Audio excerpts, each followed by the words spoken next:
दोस्तों, विश्व का एक बहुत बड़ा इतिहास उन राजा महाराजा और शासकों के नाम दर्ज है जिन्होंने अपना वर्चस्व बनाए रखने के लिए कई लड़ाइयाँ लड़ी और खुलेआम कत्लेआम भी मचाया। इनमें से कुछ ऐसे भी शासक हुए जो अपनी क्रूरता के लिए जाने गए, जैसे कि चंगेज खान।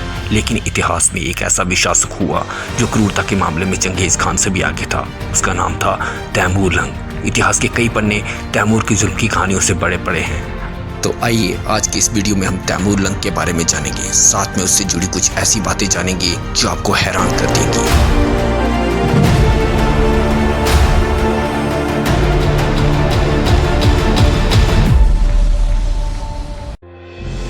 भारत के इतिहास का सबसे क्रूर लुटेरा तैमूर लंग की कहानी बड़ी ही विचित्र है। उसके पिता तुर्गाई वर्लस तुर्कों का नेता था। उसका जन्म उज्बेकिस्तान के समरकंद में 1336 में हुआ था और इसका बचपन एक चोर का रहा, जहां ये भेड़ों को चुराया करता था। तैमूर लंग का नाम पहले आमिर तैमूर था। नाम के पीछे लंग जुड़ने की कहानी उसके जीवन की एक महत्वपूर्ण घटना है। ऐतिहासिक तथ्यों के मुताबिक युवावस्था में तैमूर के शरीर का दाहिना हिस्सा बुरी तरह घायल हो गया था। इतिहासकारों की माने तो तैमूर की यह हालत एक हादसे के कारण हुई थी। बहरहाल कुछ भी हो, लेकिन तैमूर की शारीरिक विकलांगता कभी भी उसके आड़े नहीं आई। उसके कट्टर आलोचक भी ये मानते थे कि तैमूर में ताकत और साहस कूट कूट कर भरा था। वह 35 साल तक युद्ध के मैदान में लगातार जीत हासिल करता रहा। तैमूर लंग किसी राज परिवार से तो संबंध नहीं रखता था और न ही उसके पास सिकंदर या चंगेज खान की तरह सिपाही थे। लेकिन उसके बारे में कहा जाता है कि उसने लड़ाके लोगों की मदद से एक खतरनाक सेना का निर्माण कर लिया था, जो अपने आप में एक चौंकाने वाली बात है। उसके बारे में ऐसा भी कहा जाता था कि वह कई मायनों में सिकंदर और चंगेज खान से भी आगे था। तैमूर लंग एक बहुत ही प्रतिभावान और महत्वाकांक्षी व्यक्ति था। वह चंगेज खान के वंश का होने का दावा करता था, जबकि वह तुर्क था। 1369 ईस्वी में समरकंद के मंगोल शासक के मर जाने पर उसने समरकंद की सत्ता पर अधिकार कर लिया। तैमूर लंग ने अब चंगेज खान की पद्धति पर अपनी सैनिक व्यवस्था को स्थापित किया और अपनी विजय और क्रूरता की यात्रा शुरू की। उसका राज्य पश्चिम एशिया से लेकर मध्य एशिया होते हुए भारत तक फैला हुआ था। 1380 और 1387 ईस्वी के बीच में उसने खुरासान, सिस्तान, अफगानिस्तान, फारस, अजरबैजान और कुर्दिस्तान आदि पर आक्रमण कर उन्हें अपने अधीन कर लिया। 1393 ईस्वी में उसने मेसोपोटामिया पर आधिपत्य स्थापित कर लिया। अपनी इन्हीं विजयों से उत्साहित होकर उसने भारत पर आक्रमण करने का निश्चय किया। हमारा देश भारत उन दिनों काफी अमीर देश माना जाता था। भारत की राजधानी दिल्ली के बारे में तैमूर ने काफी कुछ सुन रखा था। यदि दिल्ली पर एक सफल हमला हो सके तो लूट में बहुत माल मिलने की उम्मीद थी। सन 1398 ईस्वी में तैमूर लंग का भारत पर भयानक और बर्बर आक्रमण प्रारंभ हुआ। तैमूर लंग ने सबसे पहले कश्मीर की सीमा पर कटोर नामक दुर्ग पर आक्रमण किया, जहां उसने तमाम पुरुषों और बुजुर्गों को कत्ल करने और जवान स्त्रियों और बच्चों को कैद करने का आदेश दिया। फिर उन्हीं सिरों की मीनारें खड़े करने का भी आदेश दिया। बाद में बटनेर के दुर्ग पर घेरा डाला गया।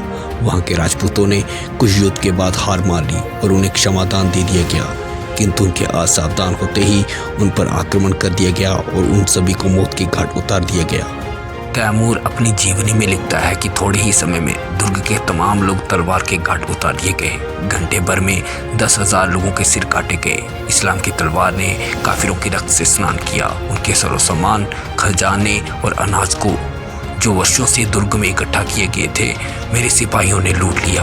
मकानों में आग लगाकर राख कर दिया। इमारतें और दुर्गों को भूमिसात कर दिया गया। दिल्ली के पास एक हिंदू नगर था लोनी। अब तक तैमूर के पास कोई 1 लाख हिंदू बंदी थे, किंतु कुछ मुसलमान भी उन बंदियों में शामिल थे। तैमूर ने आदेश दिया कि मुसलमानों को छोड़कर शेष सभी हिंदू बंदी इस्लाम की तलवार के घाट उतार दिए जाएं। इस समय उसके पास हिंदू बंदियों की संख्या 1 लाख हो गई थी। जब जमुना पार कर दिल्ली पर आक्रमण की तैयारी हो रही थी, उसके साथ के अमीरों ने उससे कहा कि इन बंदियों को कैंप में नहीं छोड़ा जा सकता और इन इस्लाम के शत्रुओं को स्वतंत्र कर देना ही युद्ध के नियम के विरुद्ध होगा। इसी घटना के बारे में तैमूर लिखता है कि इसलिए उन लोगों को सिवाय तलवार का भोजन बनाने के और कोई मार्ग नहीं था। मैंने कैंप में घोषणा करवा दी कि तमाम बंदी कत्ल कर दिए जाएं और इस आदेश के पालन में जो भी लापरवाही करे उसे भी कत्ल कर दिया जाए।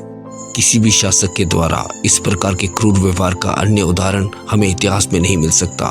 तुगलक बादशाह को हराकर तैमूर ने दिल्ली में प्रवेश किया। उसे पता लगा था कि आसपास के गांवों से भागकर हिंदुओं ने बड़ी संख्या में अपने स्त्री बच्चों तथा मूल्यवान वस्तुओं के साथ दिल्ली में शरण ली हुई है। तैमूर ने अपने सिपाहियों को इन हिंदुओं को उनकी संपत्ति के समेत पकड़ लेने के आदेश दिए। तुगलक वंश के अंतिम शासक नसीरुद्दीन महमूद के समय सन 1398 ईस्वी में तैमूर ने भारत पर आक्रमण किया। यह आक्रमण तुगलक वंश के लिए घातक सिद्ध हुआ, जिससे कि तुगलक वंश का सर्वनाश हो गया।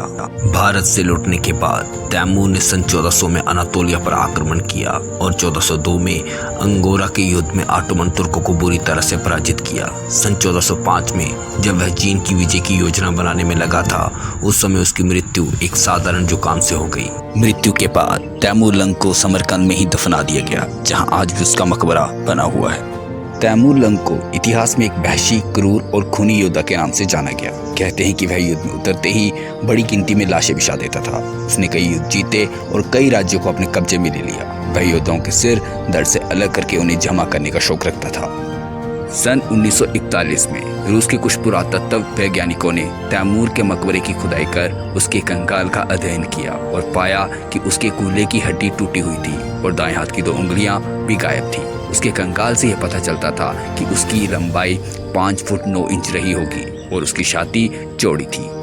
तो इस प्रकार दोस्तों, आज की इस वीडियो में हमने तैमूर लंग के क्रूर व्यवहार और उससे जुड़े कुछ रोचक तथ्यों के बारे में जाना। आज की वीडियो में बस इतना ही। एक नई इन्फॉर्मेशन के साथ आपके साथ जल्द ही मुलाकात होगी।